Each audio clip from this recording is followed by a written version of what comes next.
Eu quero falar aqueles que temem a Deus.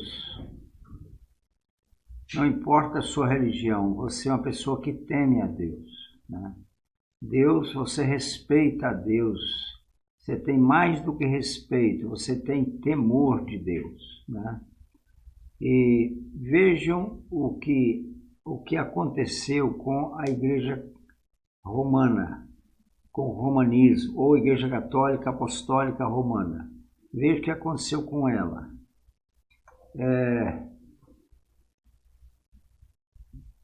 Para falar sobre igreja, nós temos que ir na Bíblia.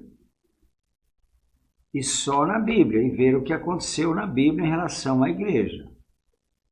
A igreja, ela começa em Atos capítulo 2, né?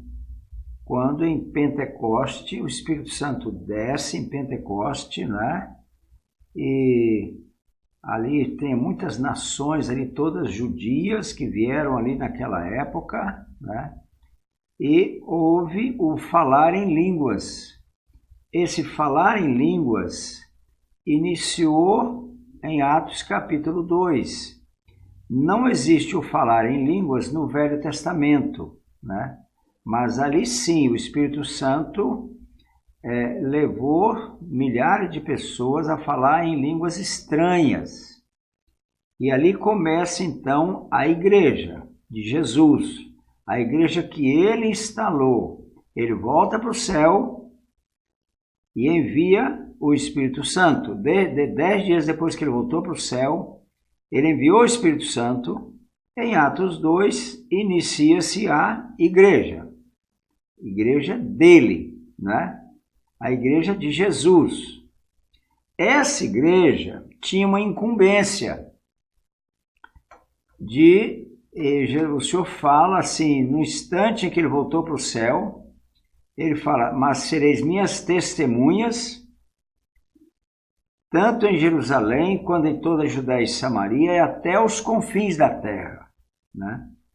Então, a igreja veio para testemunhar de Jesus, né? Testemunhar de Jesus.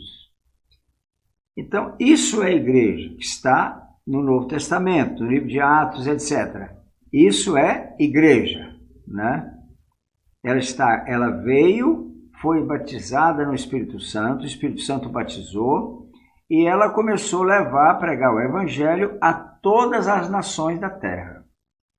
A partir de Atos capítulo 2, foi isso que a igreja fez, né? E não havia uma igreja só.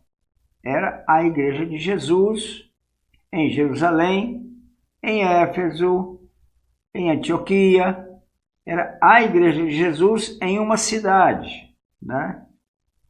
Era assim no começo. E não havia uma hegemonia de nenhuma igreja sobre a outra.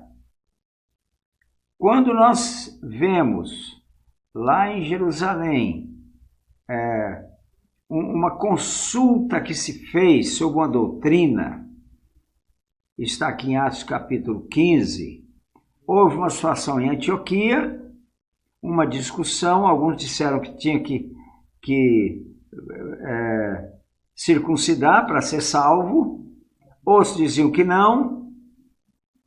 Então, Paulo e mais alguns foram a Jerusalém para discutir esse assunto com os apóstolos, né? E esse assunto foi discutido, mas não houve apenas uma recomendação.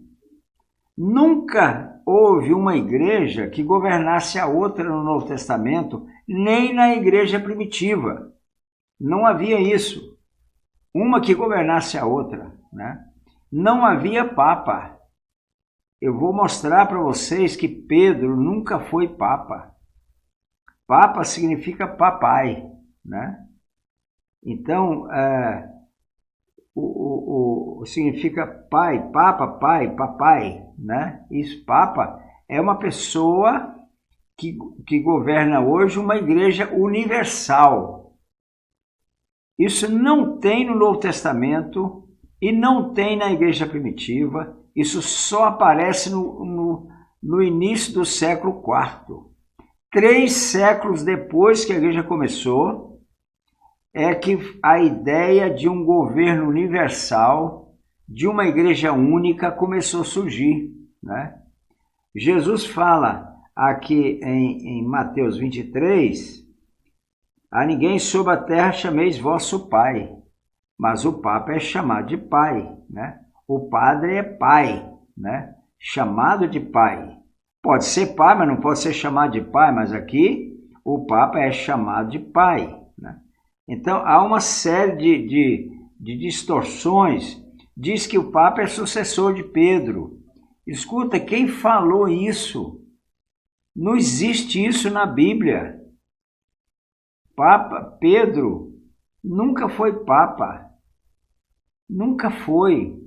Então, foi criando um sistema religioso com o passar dos séculos. Foi isso que aconteceu. E criando esse sistema, foi havendo um desvio da verdade, não é? Eu vou continuar sobre esse assunto.